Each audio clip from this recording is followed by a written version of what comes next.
السلام علیکم ورحمۃ اللہ وبرکاتہ.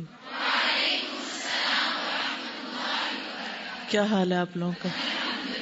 الحمد للہ.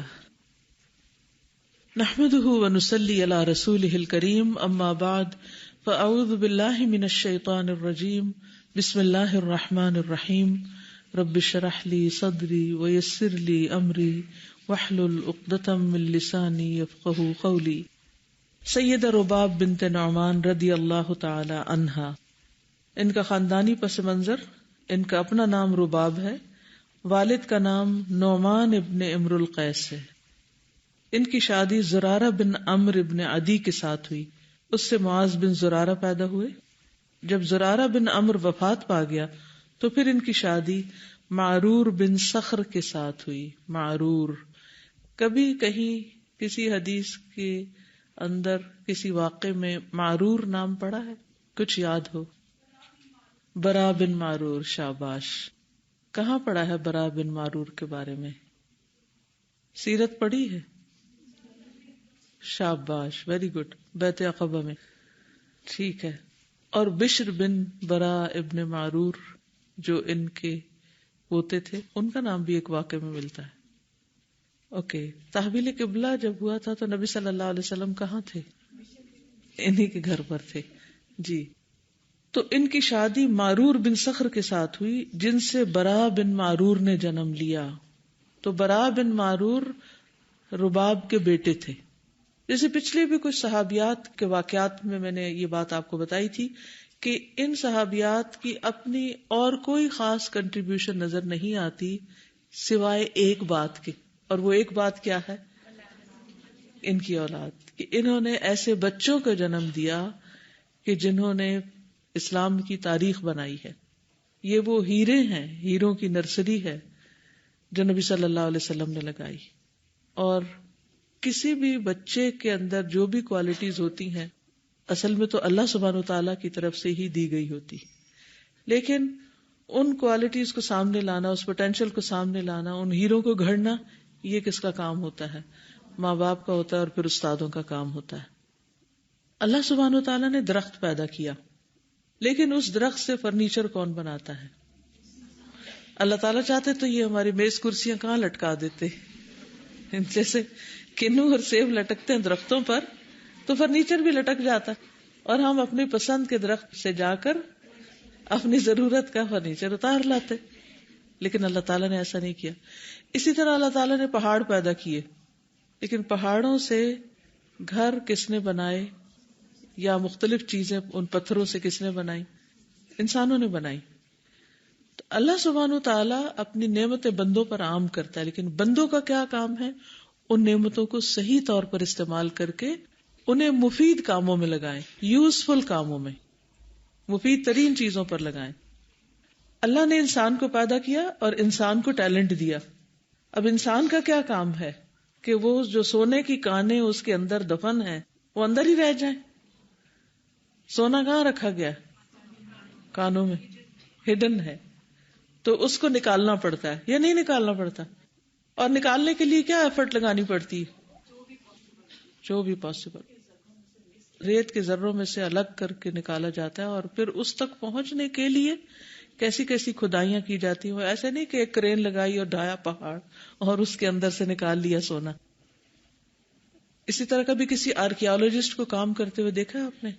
کبھی کسی مووی وغیرہ میں جب وہ زمین کے اندر کھدائی کرتے. پچھلے دنوں میں نے ایک ویڈیو کلپ دیکھا جس میں ایک آرکیالوجسٹ جو ہے وہ چیونٹیوں کی بنائی ہوئی زمین دوز کالونی دیکھ رہے ہیں، نکال رہے ہیں، اور اس میں ایک ایسی بے مثال قسم کی کالونی اور بے مثال قسم کی انجینئرنگ اور بے مثال قسم کا انفراسٹرکچر ہے کہ انسانی عقل حیران ہوتی ہے کہ سب سے چھوٹی مخلوق اتنی عقل مندی سے اتنا کچھ ڈیزائن کر سکتی ہے اور اتنا کچھ بنا سکتی. یعنی ان سب چونٹیوں نے مل کر ٹیم ورک کے ساتھ منو ٹنوں مٹی جو ہے وہ زمین سے نکال کے باہر کی. اب مجھے ایگزیکٹ فگر یاد نہیں کیونکہ میں نے اس نیت سے اس کو نہیں دیکھا تھا کہ میں کہیں نریٹ کروں گی اس کو، لیکن حیران کن بات ہے. اور جو آرکیالوجسٹ اس کی کھدائی کر رہے تھے اور اس کو نکال رہے تھے، وہ ایک چھوٹی سی کرچی کے ساتھ یوں آہستہ آہستہ آہستہ آہستہ آہستہ کر کے اتنی بڑی جگہ یہ کب سارا کام ہوگا. ہمارے جیسے اٹھا پٹا کر کے اس کو جلدی سے کرے، ہے کچھ نظر آنے کا ٹھیک ہے، نہیں تو چھوڑو. کس قدر صبر چاہیے اس اصل سٹرکچر کو دیکھنے کے لیے. تو یاد رکھیے آپ سب مائیں ہیں، مائیں بننے والی ہیں، اور آپ کے ہاتھوں اللہ نے بچوں کو بطور امانت دے دیا ہے کہ ان کو جو چاہے گھڑ کے اب بنا دو، ان ہیروں کو گھڑو اور ان کا پوٹینشیل نکالو، اور ان کے اندر جو سوئی ہوئی صلاحیتیں ہیں ان کو اجاگر کرو، اور ان کے اندر جو سونے کی کانیں ہیں ان کو نکالو. لیکن ان کو جذباتیت سے، غصے سے، سختی سے، مار پٹائی کر کے اور ڈانٹ ڈپٹ کر کے نہیں نکال سکتے. اور یہی حال ٹیچرز کا ہے کہ ان کے ہاتھوں میں اللہ سبحانہ وتعالیٰ نے کئی 100 کانیں دے دی ہیں، کوئی سونے کی ہیں، کوئی چاندی کی ہیں، کوئی پیتل کی ہیں، کوئی لوہے کی ہیں، سبھی مفید، بیکار کوئی بھی نہیں. لیکن اب یہ ان کے اوپر ہے کہ وہ کتنے صبر و تحمل سے کام لیتے ہیں، اور کتنی محنت کرتے ہیں، اور کتنی دلچسپی ان میں لیتے ہیں، اور کس طرح ان کے اندر کا خیر باہر نکالتے ہیں. حضرت عمر رضی اللہ تعالیٰ عنہ کے بارے میں آتا ہے کہ لوگوں کو بہت بہترین طریقے پر پہچانتے تھے، یعنی انسان شناس تھے. ایک شخص آپ کے پاس آیا اور آ کر اس نے اسلام قبول کیا، اور ابھی اس نے ایک نماز بھی نہیں پڑھی تھی کہ آپ نے اس کو ایک قبیلے کا سردار بنا دیا جس میں پہلے سے مسلمان لوگ موجود تھے، یعنی جو ان سے سینئر تھے. تو لوگ اس پر تھوڑے سے وہ بھی ہوئے کہ سینئر تو ہم تھے اور امیر ان کو بنا دیا گیا، اور یہ سب کیسا. لیکن بعض لوگ جو حسن ظن رکھتے ہیں ان میں سے کسی نے کہا کہ ہمیں اس پر اعتماد ہے کہ حضرت عمر رضی اللہ تعالیٰ عنہ کا فیصلہ غلط نہیں ہو سکتا. وہ انسانوں کو جس طرح پہچانتے ہیں، انہوں نے جو ذمہ داری جس کو پہچان کر دی ہے وہ اسے بہتر طور پر بجا لائے گا. اور حقیقت بھی یہی تھی کہ بعد میں وہ فیصلہ مسلمانوں ہی کے حق میں بہت بہترین ثابت ہوا. تو ہم سب کے لیے اللہ سبحانہ تعالیٰ نے یہ دنیا عمل کے لیے رکھی ہے کہ جس میں ایک تو ہم اپنے ذاتی عبادات کرتے ہیں، اور دوسرے ہم اپنے لیے آثار پیدا کرتے ہیں، یعنی دوسرے انسانوں کو اس کام کی طرف بلا کر، اللہ کا بندہ بنا کر، اللہ کی طرف دعوت دے کر اپنے لیے بہترین صدقہ جاریہ کماتے. اسی لیے جو آیات جن کا میں ذکر کر رہی تھی، ان الذین قالوا ربنا اللہ ثم استقاموا، یہ پہلا حصہ ہے جس میں انسان کے اپنے ذاتی ایمان اور اس پر استقامت اور اللہ سبحانہ وتعالیٰ کے ساتھ مضبوط تعلق ہوتا ہے. اور اس کا دوسرا حصہ کیا ہے؟ وَمَنْ أَحْسَنُ قَوْلًا مِّمَّنْ دَعَا إِلَى اللَّهِ وَعَمِلَ صَالِحًا. اس سے اچھی بات کس کی ہو سکتی ہے جو اللہ کی طرف بلائے اور نیک عمل کرے اور کہے کہ میں مسلمان ہوں. یعنی صرف اپنے لیے جینا کچھ جینا نہیں، اصل جینا کیا ہے؟ دوسروں کے لیے جیے. اور ہم عام انسانوں کے لیے نہیں بھی جیتے تو میں نے دیکھا ہے کیسی بھی ماں ہو وہ اپنی اولاد کے لیے ضرور جیتی، اولاد کے لیے جینا چاہتی، اولاد کے لیے کچھ کرنا چاہتی، اولاد کو کسی کامیاب مقام پر دیکھنا چاہتی. آپ سب کی بھی کوئی نہ کوئی ہسٹری ہوگی اور کوئی نہ کوئی واقعات ہوگی جس میں آپ کی مدر یا فادر آپ کے لیے کیا کیا خواب دیکھتے ہیں. لٹرلی دونوں طرح کے خواب، ایک تو جاگتے خواب اور ایک سوتے خواب، کہ میں نے سوتے ہوئے خواب میں دیکھا کہ میری بیٹی یہ بن چکی ہے اور یہ کام کر رہی ہے. اور عموماً وہ خواب دنیا سے متعلق ہوتے ہیں، دنیاوی اعتبار سے کسی بڑے مقام پر پہنچنے کے خواب ہوتے ہیں، دنیاوی اعتبار سے کامیاب زندگیاں گزارنے کے خواب ہوتے ہیں. کیونکہ انسان کی جو سوچ ہوتی ہے وہ جس چیز کو زیادہ امپورٹنس دیتا ہے، اگر دنیا کو زیادہ امپورٹنس دیتا ہے تو وہ چاہتا ہے کہ اس کی اولاد دنیاوی اعتبار سے بہت بلند مقام پہ پہنچے، اور اگر ایک انسان آخرت کو امپورٹنس دیتا ہے تو وہ اپنے لیے بھی اور اپنی اولاد کے لیے بھی یہ چاہتا ہے کہ اس کی اولاد آخرت میں بہت بلند مقام پہ پہنچے. تو بہرحال ہر انسان کسی نہ کسی درجے میں، اور خصوصاً ایک ماں، باپ کے مقابلے میں بھی ایک ماں اپنی اولاد کے لیے بہت کنسرنڈ ہوتی کہ یہ کچھ بن جائے، یہ کچھ بن جائے، یہ ہیرا تراشا جائے. اب جو تو عقل مند مائیں ہوتی ہیں، پڑھی لکھی ہوتی ہیں، اسکلفل ہوتی ہیں، وہ اسی طریقے سے اپنی اولاد کو ڈھال لیتی ہیں. اور جن ماؤں کو خود کچھ پتہ نہیں ہوتا وہ اپنی اولادوں کو بھی کچھ سکھا نہیں سکتی. تو یہ جتنی صحابیات ہیں ان کا تعارف اس اعتبار سے بس ضروری ہے کہ کس کی بیوی تھی اور کس کی ماں تھی، اور ان کے ہاتھوں کن بچوں نے تربیت پائی، اور ان سے کون سی نسلوں نے جنم لیا، اور پھر انہوں نے تاریخ میں کیا کردار ادا کیا. تو اس چیز کو سامنے رکھ کر آپ ان واقعات کو پڑھیں گے ادروائز آپ کو مایوسی ہوگی کہ ان کے بارے میں تو کچھ بھی نہیں پتہ چلتا اور ان کے بچوں کا ہی بس ذکر ہے یا فلاں اور فلاں کا. تو ٹھیک ہے، ایک عورت کی اپنی بھی ایک شناخت ہوتی ہے، لیکن ایک عورت کی اصل پہچان کس سے ہوتی ہے کہ یہ کس کی بیٹی ہے اور کس کی ماں ہے اور کس کی بیوی ہے اور کس کی بہن ہے. آپ اس سے فرار حاصل نہیں کر سکتے، آپ کچھ بھی ہوں، لیکن بہرحال ایک عورت کا جو ایک مقام ہے اور ایک آنر بھی ہے اس کے لیے، یعنی اس کی اپنی کوششیں ہوتی ہیں، لیکن اس کو مفت میں جو نام مل جاتا ہے اپنے ان رشتوں کی وجہ سے، یہ مفت میں ملا ہوا نام ہوتا ہے، لیکن بہرحال اس میں بھی محنت کرنی پڑتی ہے انسان کو. تو یہ سب رشتے بھی اہم ہوتے ہیں اور ان رشتوں کو نبھانا بھی ضروری ہوتا ہے اور ان رشتوں کا خیال رکھنا بھی اور ان کے نام سے پہچانا جانا بھی. قرآن مجید میں بھی اس کا ذکر آتا ہے. یا اخت ہارون، کس کو کہا گیا تھا؟ حضرت مریم علیہ السلام. کیا ان کے بھائی کا نام ہارون تھا؟ شی بلانگ ٹو حضرت ہارون، یعنی کہ ان کی فیملی میں سے تھی. یہ قرآن کی یہ گواہی ہے نا. تو اس سے یہ بھی پتہ چلتا ہے کہ صرف اس دور کے بہن بھائی نہیں بلکہ تاریخی رشتے جو ہیں، انہیں نسلوں پر یہ رشتے اثر انداز ہوتے ہیں. تو کوئی بھی قدم اٹھاتے ہوئے، کوئی بھی کام کرتے ہوئے یہ ضرور سوچیں کہ آپ کا یہ قدم آپ کے خاندان اور آپ کی نسل اور آپ کے آئندہ زندگی میں آپ کے اوپر کیا اثرات ڈالے گا. وہ لڑکیاں جو گھروں کو چھوڑ بھاگتی ہیں، خاندان کو چھوڑ جاتی ہیں یا غلط قسم کے کام کرتی ہیں، تو وہ نہ صرف یہ کہ اپنا نقصان کرتی ہیں بلکہ اپنی عاقبت دنیاوی اعتبار سے اور اخروی اعتبار دونوں اعتبار سے بدنام کرتی ہیں اور برباد کرتی ہیں. تو ان چیزوں سے بھی محتاط رہنے کی ضرورت ہے. تو بہرحال ان کی شادی جب معرور بن صخر کے ساتھ ہوئی تو ان سے برا بن معرور نے جنم لیا، جنہوں نے 73 اشخاص 73 اشخاص کے ساتھ بیعت عقبہ ثانیہ میں انہوں نے حصہ لیا، اور ان کے ساتھ انصار کی 2 خواتین بھی تھیں، ایک ام عمارہ نسیبہ بنت کعب انصاریہ اور دوسری ام منیع اسماء بنت عمرو بن عدی. یہ رباب کے خاوند کی ہمشیرہ تھیں. خاوند کی ہمشیرہ کیا ہوتی ہیں؟ جی. تو جن لوگوں نے بیعت عقبہ میں حصہ لیا، بیعت عقبہ ثانیہ میں، ان میں ان کی نند بھی شامل تھی اور ان کے بیٹے بھی شامل تھے. کعب بن مالک بیان کرتے ہیں کہ ہم اس رات اپنی قوم کے ساتھ اپنے خیموں میں سوئے. جب تہائی رات بیت گئی تو ہم اپنے خیموں سے دبے پاؤں کھسکے. ہم چھپ کر نہایت رازداری کے ساتھ چلتے ہوئے ایک پہاڑ کی گھاٹی میں اکٹھے ہو گئے. ہم تقریباً 70 مرد تھے اور ہمارے ساتھ 2 عورتیں تھیں. ایک نسیبہ بنت کعب تھی جو ام عمارہ کی کنیت سے مشہور تھی. یہ وہی ام عمارہ جنہوں نے جنگ احد میں بڑے کارنامے کیے. یہ خاتون بنو نجار قبیلے کی شاخ بنو حازن میں سے تھی اور دوسری اسماء بنت عمرو بن عدی بن ثابت بنو سلمہ قبیلے سے تھی اور یہ ام منی کی کنیت سے مشہور تھی.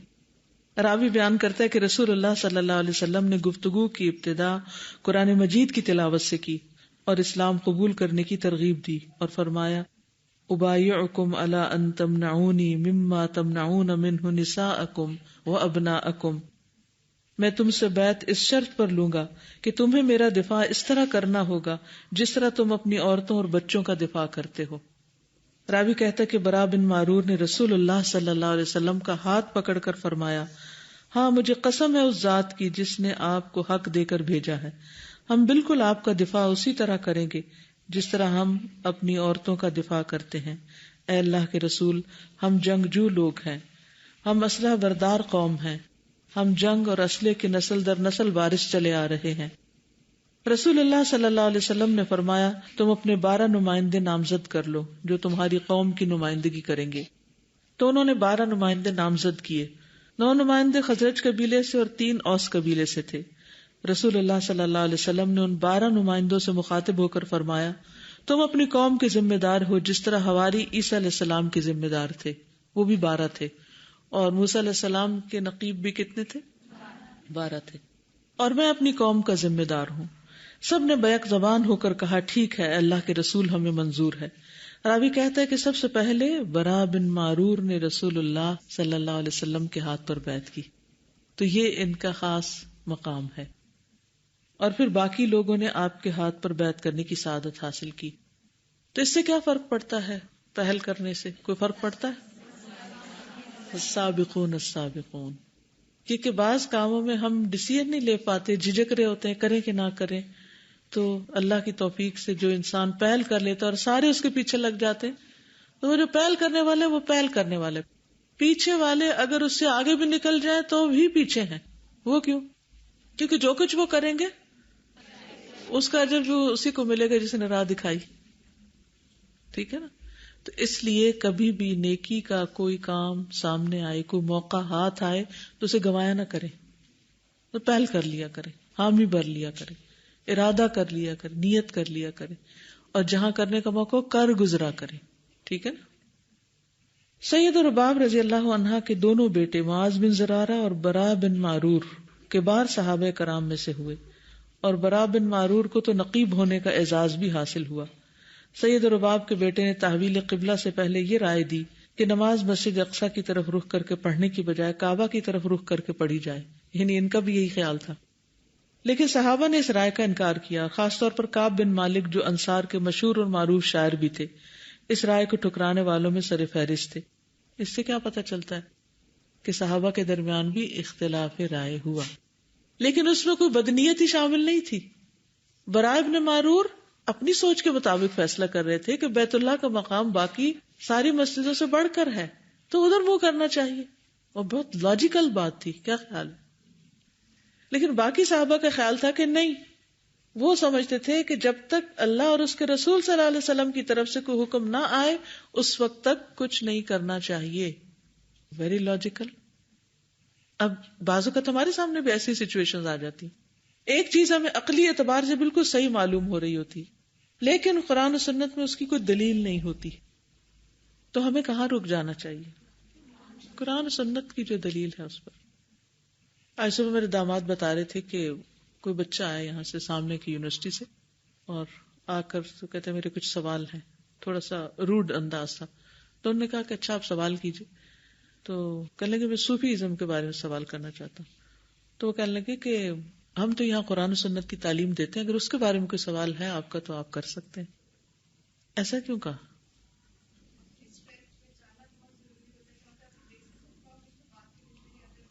بالکل، اپنی اسٹرینتھ پہچاننا ضروری ہوتا ہے، اور دوسرا ایک سٹل میسج دینا بھی کہ اصل دین کیا ہے. یہ ازم وزم سب کہاں سے آئے ہیں؟ نبی صلی اللہ علیہ وسلم سے؟ ان کے اوریجن اور سورس وہاں ہے؟ نہیں، یہ سب بعد کی باتیں، اور اس پر اگر ہم بحثیں کر بھی رہے ہیں تو وہ کہیں ختم ہوگی؟ کہیں ختم نہیں ہوگی. تو بہرحال اللہ سبحانہ و تعالیٰ بعض لوگوں کے دل میں کوئی خیال ڈال دیتا ہے، اور وہ خیال بہت اچھا بھی ہوتا ہے، لیکن اس کے باوجود ہمیں وہاں رک جانا ہوتا ہے جہاں ہماری لمٹس ہوتی. اچھا، اب ہو سکتا ہے آپ میں سے کسی کے ذہن میں خیال ہے تو اس کا یہ مطلب ہے کہ دین میں عقل استعمال نہیں کر سکتے. یہ دین کو سمجھنے کے لیے عقل استعمال کر سکتے ہیں، لیکن دین کو رول کرنے کے لیے عقل استعمال نہیں کر سکتے، اوور رول نہیں کر سکتے.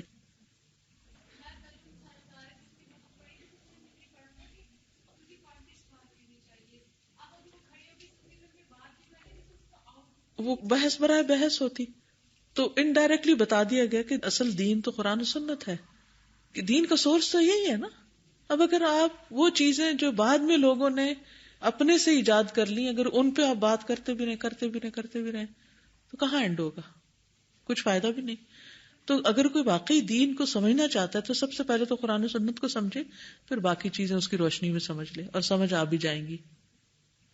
یاد رہے کہ سیدنا کعب بن مالک ان اشخاص میں سے تھے جنہوں نے بیعت عقبہ میں حصہ لیا اور رسول اللہ صلی اللہ علیہ وسلم کے دست مبارک پر بیعت کی. فرماتے ہیں کہ ہم اپنی قوم کے ساتھ حج کی غرض سے روانہ ہوئے. ہماری قوم کے سب افراد اس وقت مشرک تھے. ہم نے نماز پڑھی اور کچھ مسائل سمجھے. ہمارے ساتھ برا بن معرور بھی تھے، وہ ہمارے سردار تھے، اور ہم میں وہ سب سے عمر رسیدہ بھی. جب ہم سفر کرنے کے لیے تیار ہوئے اور مدینہ منورہ سے روانہ ہوئے تو برا نے کہا، ساتھیو اللہ کی قسم میری ایک رائے ہے، معلوم نہیں تم اس سے اتفاق کرتے ہو یا نہیں. ہم نے کہا کیا رائے ہے؟ اس نے کہا میری رائے یہ ہے کہ کعبہ کی طرف میں پیٹھ نہ کروں بلکہ اس کی طرف رخ کر کے نماز پڑھوں. ہم نے کہا اللہ کی قسم ہم تک تو یہ خبر پہنچی ہے کہ ہمارے نبی شام کی طرف یعنی مسجد اقصی کی جانب رخ کر کے نماز پڑھتے تھے. یہ یاد رکھیے کہ حج مشرکین بھی کرتے تھے، اور جب ابتدائی قافلے جاتے تھے تو اس میں ہر طرح کے لوگ جاتے تھے.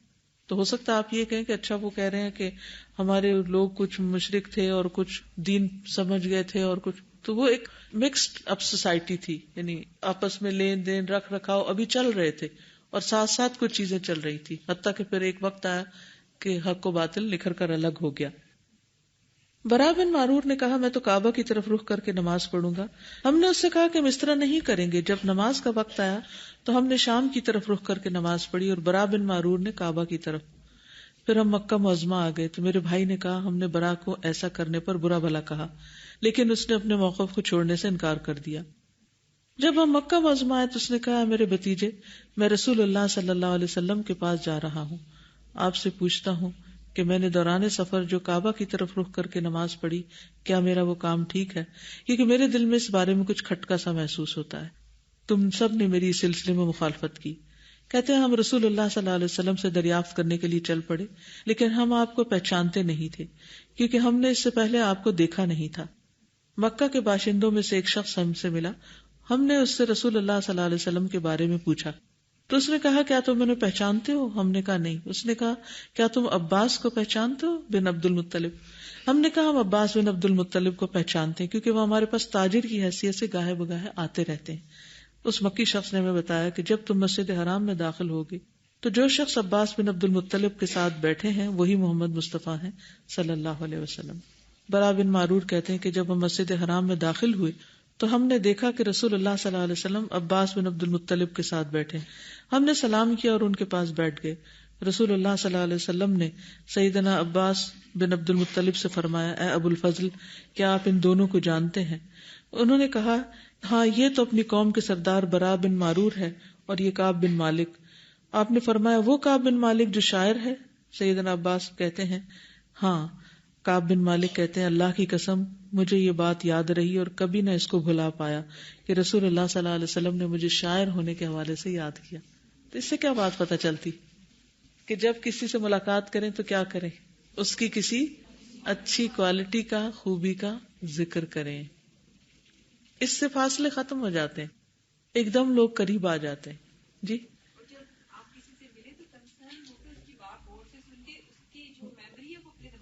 بالکل بالکل، نہیں ملاقات بھی مقصد ہونی چاہیے، اور دوسرا یہ کہ اس سے انٹرسٹ شو ہوتا ہے نا کہ کس طرح نبی صلی اللہ علیہ وسلم لوگوں میں انٹرسٹ لیتے تھے۔ برا بن معرور نے کہا اللہ کے رسول میں اپنے سفر پر روانہ ہوا، اللہ تعالیٰ نے مجھے اسلام کی طرف رہنمائی کر دی، میرے خیال میں یہ بات آئی کہ میں بیت اللہ کی طرف پیٹ نہ کروں، لہٰذا میں نے اس کی طرف رخ کر کے نماز پڑھی تو میرے ساتھیوں نے میری مخالفت کی جس سے میرے دل میں شبہ پیدا ہو گیا۔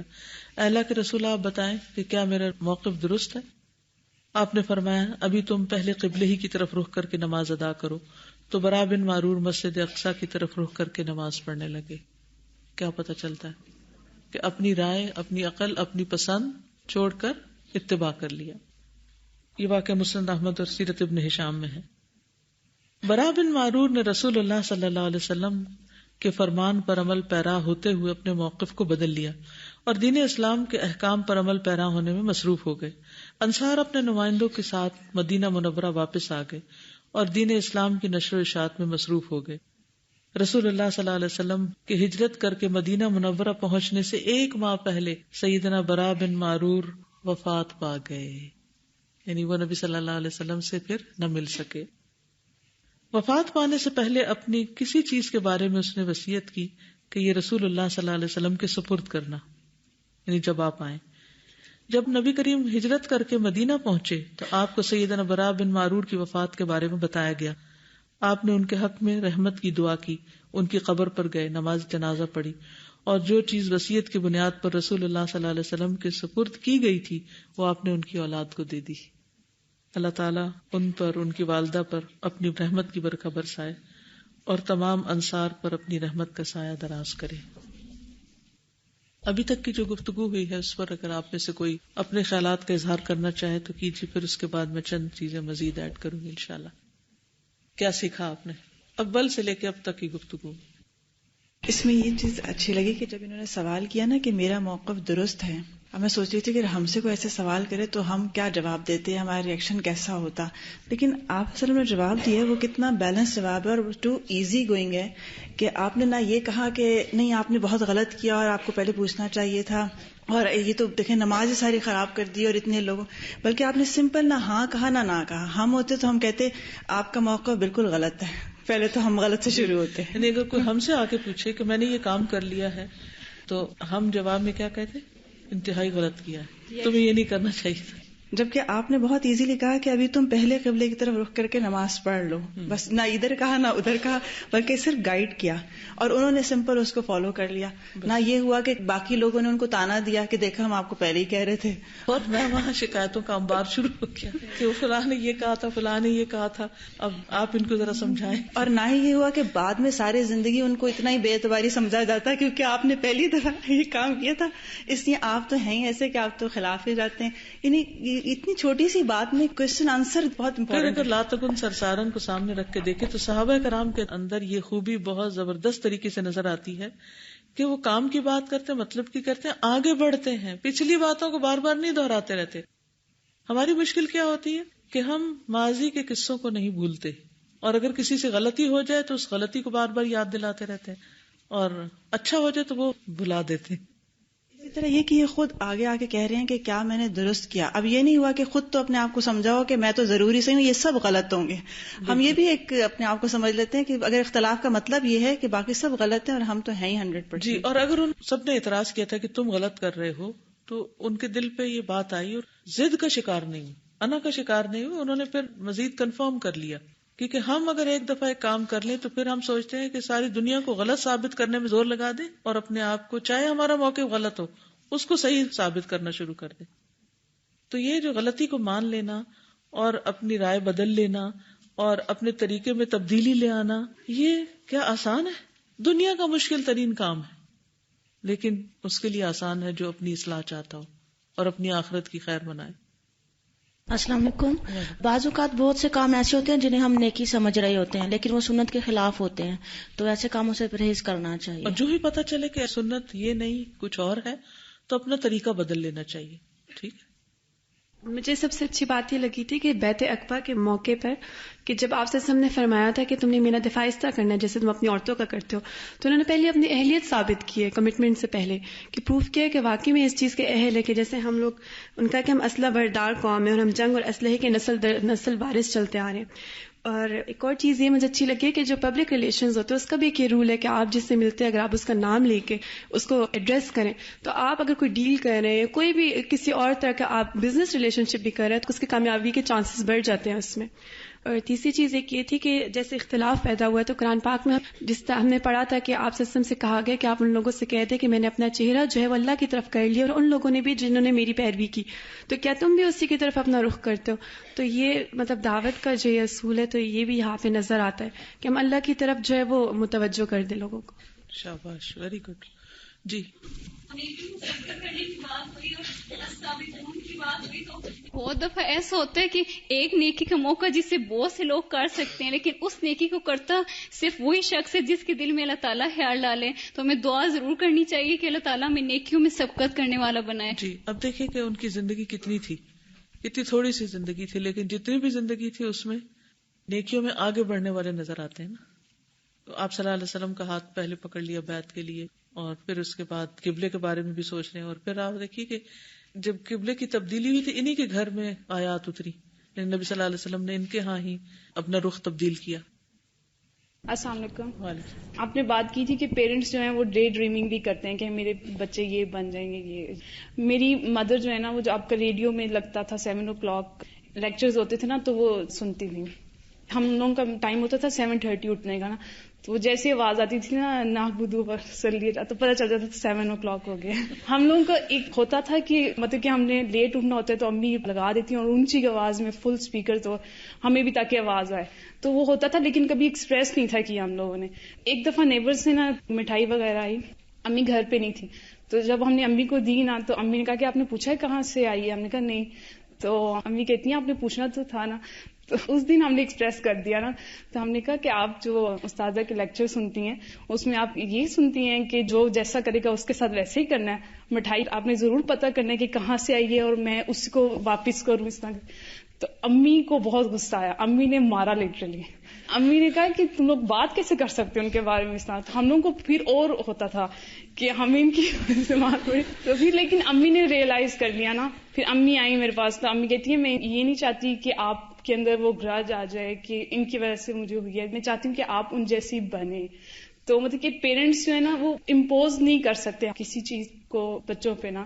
امی نے فوراً ریئلائز کیا, امی آئی میرے پاس, امی کہتی ہیں کہ میں چاہتی ہوں کہ آپ وہاں جائیں, آپ ان سے پڑھیں, آپ اس طرح کریں, اس لیے میں اونچی آواز میں لگاتی ہوں تاکہ آپ سنیں اس طرح کر کے.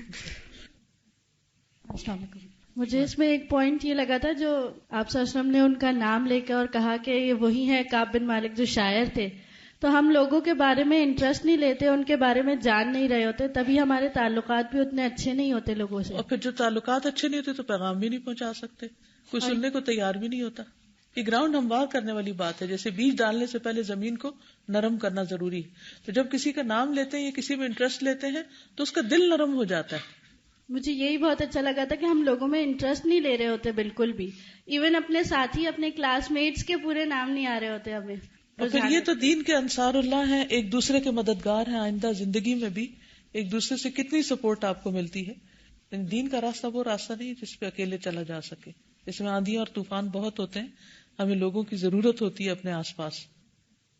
السلام علیکم. وعلیکم. استاذہ, جب وہ گئے مکہ میں اور وہ جو ایک کام انہوں نے کیا تھا اور اس کی ان کے پاس دلیل جو بھی تھی, تو وہ آگے بڑھے, تو اس میں دو چیزیں ہوتی ہیں. بعض دفعہ بہت ہمارا دل چاہ رہا ہوتا ہے کہ اس کے معاملے میں نا ہمیں کوئی اتھینٹک علم ملے, اور کچھ لوگ ادھر ہی رک جاتے ہیں صرف وہ چاہنے تک. لیکن کچھ لوگ ہوتے ہیں ان کے جیسے جو آگے بڑھتے ہیں, ایون کہ وہ آئیڈینٹیفائی بھی نہیں کر پا رہے ہوتے کہ وہ شخص کون ہے جس کے پاس سے مجھے وہ نالج ملے گا. تو یہ ہمارے ساتھ ادھر بہت پرابلم ہوتا ہے. ہمیں پتا ہوتا ہے یہ چیز ہمیں وہاں پہ اس بندے کے پاس جائیں گے تو مل جائے گی, لیکن ہم جا نہیں پا رہے ہوتے. یہ ایک مزاج نہیں. یہی تو فرق ہے پھر صحابہ میں اور ہم میں. وہ تاریخ ساز تھے, ہم تاریخ بگاڑ ہیں. استاد, اس کے لیے کیا کیا جا سکتا ہے؟ کچھ بھی نہیں, بس ارادہ کر لیں اور کام کر لیں جو کرنا ہے. اگر میں تھوڑا سا بھی اپنے پہ حاوی کرتی نا, کہ میں تقریباً پوری رات جاگی ہوئی ہوں, ٹھیک ہے, میں لیٹ گئی تھی تھوڑی دیر کے لیے, جہاز میں بھی تھوڑی دیر میں نے آنکھیں بند رکھی, لیکن اگر میں ذرا بھی حاوی کرتی, جانے سے پہلے نیت کر کے گئی تھی کہ انشاءاللہ سیٹرڈے کی کلاس لینی ہے, درمیان میں بھی نیت کی اور راستے میں بھی اور اتر کے بھی, اور یعنی ہر موقع پر جو ہی مجھے خیال آیا کہ میں نے واپس جانا, پھر پہلی نیت میری ہوتی تھی کہ میری سب سے اہم ترین چیز, میری پرائرٹی جو ہے کہ میری کلاس ہے. تو اگر ہم نیت ہی نہ کریں, ارادہ ہی نہ کریں, تو کیا میرے پاس کام کم ہے؟ بہت کام ہے. اور آج تو میرے پاس بہت ہی اچھا جواز تھا کہ میں اپنا وقت کہیں اور لگاتی, لیکن سب کام ہوتے رہتے ہیں. ہم اللہ کے کام پر ہی کیوں کمپرومائز کرتے ہیں اور اسی کو کیوں پیچھے چھوڑ. اگر آپ کو کسی کا بیگ پسند آ جائے, آپ کیا کرتی ہیں؟ چاہے آپ اس کو نہ بھی جانتے پہچانتے ہو, راہ چلتے بھی آپ اس کو ایکسکیوز می, یہ بیگ آپ نے کہاں سے لیا؟ لیکن ایک حدیث جاننی ہو تو ہم کیوں نہیں کسی سے پوچھ سکتے کہ کہاں سے پتہ چلے گا کہ صحیح حدیث کا اس کے اتھینٹسٹی کیا ہے یا اس کی اصل کیا ہے. بات وہی ہے جو شروع میں میں نے کی کہ دل میں نہیں ہے, ابھی دل میں نہیں اترا, دل میں اتارنے کی ضرورت ہے. السلام علیکم. استاذہ, میں سوچی تھی کہ جب بات آئی نا کہ کس قبلے کی طرف کہاں منہ کر کے نماز پڑھی جائے, تو صحابہ جو ان کے ساتھ جتنے بھی لوگ تھے انہوں نے ان کی رائے کی مخالفت کی, ان کی ذات کی مخالفت. Very good point. ہم ذات کی شروع کر دیتے بالکل, اور یہ تو شخص بڑا بے دین ہے, یہ تو نئی نئی باتیں سوچتا رہتا ہے. مطلب وہ دین کا ایک مسئلہ تھا. ہم لوگ عام روٹین میں کیا کرتے ہیں کہ ہم دین کی بات کو پیچھے کر کے ذات پہ شروع ہو جاتے ہیں کہ تم ایسے ہو تم ویسے ہو. بالکل. استاذہ, جو آپ نے سب سے پہلے بات کی تھی کہ انسان کا دل نہیں مان رہا ہوتا اور وہ کام کرتا ہے, لیکن بعض دفعہ ایسا ہوتا ہے کہ آپ کا دل نہیں مان رہا ہوتا لیکن آپ اس چیز کو کرنا چاہتے ہیں تاکہ آپ کا ایک اس کی پریکٹس بن جائے اور پھر وہ. جی بالکل ٹھیک ہے. اس لیے یہ نہیں کہ دل نہیں تو ہر کام چھوڑتے جاؤ, پھر تو ہم کہیں کے بھی نہ ہوں. کرتے جاؤ کرتے جاؤ. میں نے کسی کا قول پڑھا تھا کہ 20 سال تہجد پڑھنے کے بعد مجھے تہجد میں لذت آنی شروع ہوئی ہے. 20 سال کے بعد. تو ہمیں یہ نہیں سوچنا چاہیے دل نہیں لگ رہا پڑھنے میں تو کیا فائدہ, چھوڑ دو. یہ میرا مقصد نہیں تھا بتانے کا. میرا مقصد یہ تھا کہ دل لانے کی کوشش کر. ٹھیک ہے. نام بھی بتا دیں. السلام علیکم ورحمۃ اللہ وبرکاتہ. وعلیکم السلام. آج رات کو جب میں پہنچی تھی ایئرپورٹ پہ تو کسی کا بیگ نہیں آیا ہوا تھا. تو ہوا یہ کہ سب لوگ پریشان تھے, کھڑے ہوئے تھے کہ ہو کیا رہا ہے, کیا کریں گے. تو میں نے جا کے پوچھا اپنی فیملی سے کہ کیا کرنا چاہیے. تو انہوں نے کہا کہ آپ بس رپورٹ کر دیں کہ یہ بیگ لاسٹ ہے. تو میں نے جا کر جیسے ہی آفیسر سے کہا کہ مجھے فارم چاہیے بیگیج کلیم کا, تو ایسے ہوا کہ جیسے ان کو نا آنکھیں کھل گئی, کیونکہ وہ بھی پریشان ہو رہے تھے کیونکہ پتہ نہیں تھا کہ ہو کیا رہا ہے, اور اتنے لوگ آ رہے ان کے پاس, ان کو یہ بھی نہیں پتا کہ بیگیج کہاں ہے, پہنچا ہے کہ نہیں پہنچا. تو جب میں نے ان سے جا کر کہا نا تو ان کو لٹرلی جیسے ان کی آنکھیں کھل گئی, اور پھر وہ مجھے چھوڑ کے تو باقی لوگوں کے پاس چلے گئے کہ آپ ٹیبل پر آئیں اور میں آپ کے فارم فل کرتا ہوں سب کے. تو خیر میں سوچ رہی تھی کہ جب انسان ایک قدم لیتا ہے آگے تو دوسروں کے لیے بھی آسانی ہوتی ہے. بالکل دوسروں کے لیے بھی آسانی ہوتی ہے. اور آپ لوگ نے بھی یہ کافی مواقع پر دیکھا ہوگا کہ جب آپ آگے بڑھتے ہیں تو جو ایک کنفیوژن کریٹ ہوئی ہوتی ہے نا وہ ایک دم سے ڈیزالو ہو جاتی ہے. آپ کو بھی سمجھ آتی ہے کہ آپ کیا کریں, اور باقی لوگوں کو بھی ایک راستہ مل جاتا ہے, ایک ایگزامپل مل جاتی ہے. اور سب لوگ پریشان ہو رہے ہیں, کسی نے ایک فارم کلیم نہیں کیا کہ لائیے وہ بھریں تاکہ مسئلہ حل ہو, تو انہوں نے وہ کلیم کر لیا. اور واقعی لگا تھا کہ لوگ ساری رات بیٹھے رہیں گے, یعنی ہلیں گے نہیں وہاں سے جب تک کہ ان کا سامان آ نہیں جائے. اور وہ آنا کہاں سے تھا, وہ تو چڑھا ہی نہیں. یعنی لوگ ایسی باتیں کر رہے تھے کہ بس ہم یہاں سے ہلیں گے نہیں, ہم 4 گھنٹے بیٹھے رہیں گے ورنہ ہمیں بار بار آنا پڑے گا. اور یعنی کہ عقل کی بات لگتی ہے کہ آپ ایئرپورٹ پہ بیٹھے رہیں, سامان کا انتظار کرتے رہے, پتہ نہیں وہ آتا بھی ہے کہ نہیں, کہاں ہے اللہ عالم. تو یعنی ایک راستہ مل جاتا ہے پھر آپ کو بھی اور باقیوں کو بھی. یعنی انیشیٹو لے لینا چاہیے. جب آپ کے ذہن میں اللہ تعالیٰ کوئی حل ڈالے تو دوسروں کا انتظار نہ کریں, آگے بڑھیں اور سولوشن نکالیں. بالکل. اور جو ان کی ہم نے بات آج پڑھی کہ یعنی یہ جو صحابی تھے ان میں واقعی انیشیٹو لینے کا تھا نا, آگے آگے بڑھنا. بیعت میں بھی انہوں نے سب سے پہلے ہاتھ آگے کیا, اور پھر ایونچولی تحویل قبلہ ہوئی تھی. اگر ان کے دیکھیں ان کا مائنڈ سیٹ کیسا ہے, آلویز لوکنگ اہیڈ, ایک step ahead from the rest of the people, far sighted. اور جو ہم نے پڑھا تھا کہ ابھی جو شروع میں ڈسکشن ہوئی تھی کہ جو ایک ماں کا رول ہوتا ہے کہ ٹھیک ہے وہ ہر چیز نہیں کر پاتی, مگر ایک پرسنالٹی کو جو شیپ دینا ہوتا ہے نا وہ ماں کا کام ہوتا ہے اور استاد کا کام ہوتا ہے. اور واقعی جو چیز ماں میں خود نہیں ہوتی وہ بچے میں نہیں ڈال سکتی, جو چیز استاد میں نہیں ہوتی وہ اپنے اسٹوڈنٹ میں نہیں ڈال سکتا. ابھی ریسنٹلی ایک واقعہ ہوا کہ اس سے میرا واقعی دل بہت ہلا, اور میں آپ سب کے ساتھ یہ شیئر کرنا چاہوں گی کہ کافی مرتبہ ہم کوئی اچھی چیز سوچتے ہیں اپنے بارے میں, ہم کہتے ہیں میں تو نہیں کر سکتی, میرے بچوں کو کراؤں گی, جب میری شادی ہوگی جو میرے بچے ہوں گے تو میں ان کو یہ کرواؤں گی. اور ہم اس طرح کے پلانز اپنے لیے تو نہیں بناتے مگر بچوں کے لیے بناتے ہیں. تو ایک خاتون میرے پاس ریسنٹلی آئی, انہوں نے کہا کہ میں اپنے بیٹے کو حفظ کرانا چاہتی ہوں تو میں کیا کروں. تو میں نے ان کو بتایا کہ وہ کہاں جائیں. تھوڑے عرصے کے بعد وہ میرے پاس آئی تو میں نے ان سے پوچھا کہ آپ کے بیٹے کا ایڈمیشن ہو گیا؟ تو وہ کہتی ہیں نہیں ہوا. تو میں نے کہا کیوں نہیں ہوا؟ تو انہوں نے کہا کہ مجھے قرآن پڑھنا نہیں آتا, اور جو استاد تھے انہوں نے کہا کہ اگر آپ نہیں پڑھ سکتی قرآن تو اپنے بچے کا سبق کیسے سنیں گی, اور اگر اس کا سبق گھر پہ نہیں سنا جائے گا تو وہ کیسے حفظ کر سکتا ہے. تو کہتی ہیں کہ میرے بیٹے کو حفظ میں ایڈمیشن نہیں ملا کیونکہ میں قرآن نہیں پڑھ سکتی. اور یہ اتنی ان کو ایک طرح سے بات یہ ہٹ کی کہ انہوں نے پھر قرآن سیکھنا شروع کر دیا کہ میں سیکھوں تاکہ میرا بچہ سیکھ سکے. یعنی یہ بات ہمیں یاد رکھنی چاہیے کہ اگر ہم کسی کام میں پیچھے ہیں نا تو ہمارے بچے بھی پیچھے ہوں گے, اور ہمارے اسٹوڈنٹس بھی اس کام میں پیچھے ہوں گے. اور اگر ہم چاہتے ہیں کہ ہمارے بچے آگے بڑھیں, ہماری نسلیں آگے بڑھیں, ہمارے اسٹوڈنٹس آگے بڑھیں, تو سب سے پہلے ہمیں اپنے اندر وہ چیز ڈیولپ کرنی ہوگی, رول ماڈل بننا ہوگا. ہمارے یہاں تو یہ ہوا ہے نا کہ اس سال انگلش کورس اسٹارٹ ہوا ہے, اسٹیپ ہے کہ ہمارے الہدیٰ میں انگلش کورس کا اسٹارٹ ہوا. اور کیسے ہوا, کس نے کیا, کہاں سے وہ تفسیر آئی, کیونکہ پرابلم یہ آتا تھا کہ اردو تفسیر ساتھ انگلش تفسیر کیسے آئے. وہ اسٹیپ یوں شروع ہوا تھا کہ میں بیٹھی ہوئی تھی اور مجھے خط موصول ہوا کسی کا کہ مجھے اردو سمجھ نہیں آتی اور اردو تفسیر میں میرا وقت ضائع ہوتا ہے. تو مجھے بہت تکلیف پہنچی, کیونکہ میرے دل میں ہمیشہ ہوتا ہے کہ جو بھی اسٹوڈنٹ یہاں آئے وہ سمجھ کے جائے, وہ محروم نہ رہے اور اس کا وقت ضائع نہ ہو. میں سوچوں کہ کروں کیا, جیسے دل میں ایک تڑپ لگ جاتی نا, کون کروائے. خیر اسی تڑپ کے ساتھ میں یہاں آئی, کلاس ختم ہوئی, سائرہ بھی یہاں کھڑی تھی, میل ملاقات ہو رہی تھی ادھر ادھر, اتنے میں یاسمین کھڑی تھی. میں نے اپنے دل کی وہ تکلیف پھر دہرائی. وہ کہنے لگی سائرہ کو پکڑ لیں, کہ میں نے ان سے بات کی, سائرہ اگر آپ شروع کر سکیں. کہنے لگی کہ میرا تو ویزا آنے والا ہے اور میرے ہسبینڈ یو کے میں ہوتے ہیں تو بیچ میں کورس چھوٹ جائے گا. میں نے کہا جتنا بھی ہو گیا, جتنا بھی آپ کروا سکیں اتنا ہی کروا دیں, شروع تو کریں. اور اللہ ان کو جزائے خیر دے کہ انہوں نے شروع کر دیا.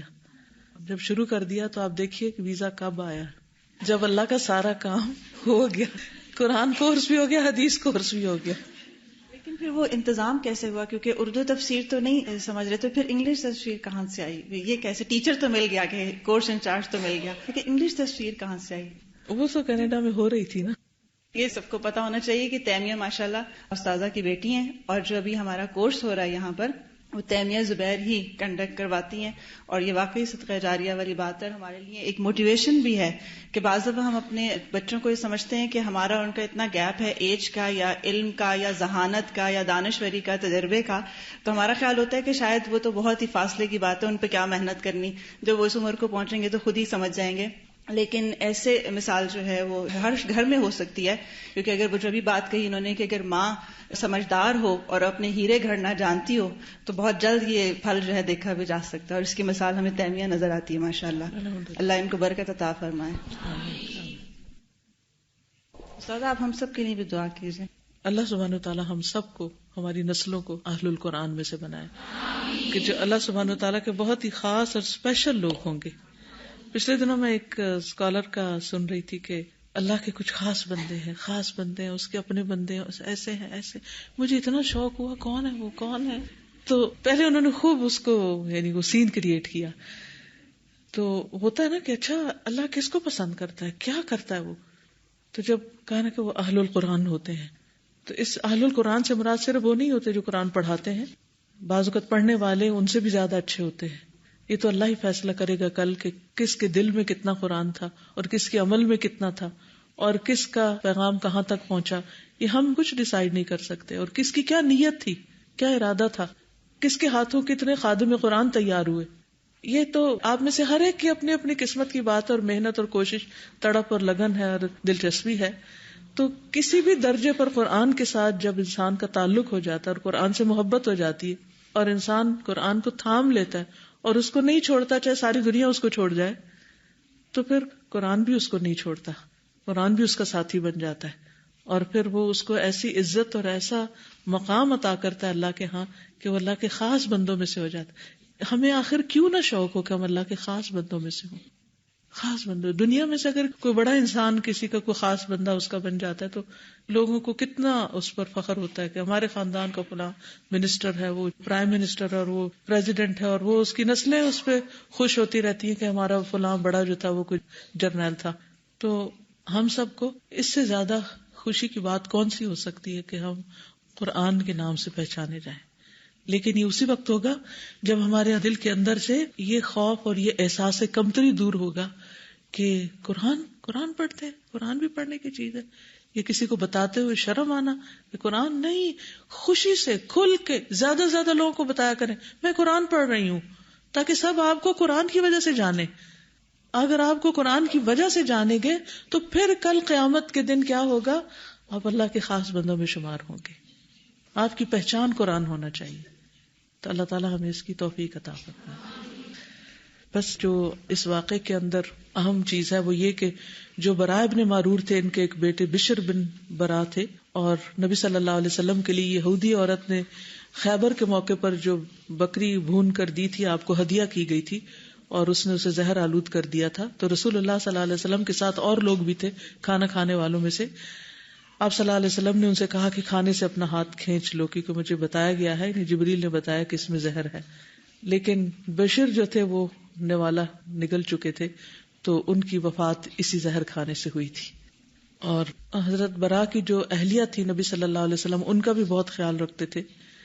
اور جابر بن عبداللہ کا نام آپ نے سنا ہوگا, برا ابن معرور ان کے ماموں بھی تھے. یعنی صرف یہ رشتے اس لیے بتا دیتی ہوں تاکہ جب آپ تاریخ پڑھیں تو آپ کو پتا ہو کہ کون کس سے متعلق ہے اور ان لوگوں نے کیا کیا کام کیے ہیں. آج کے لیے اتنا ہی کافی ہے. جزاکم اللہ خیرا. سبحانک اللہم و بحمدک, اشہد ان لا الہ الا انت, استغفرک و اتوب الیک. السلام علیکم و رحمۃ اللہ وبرکاتہ.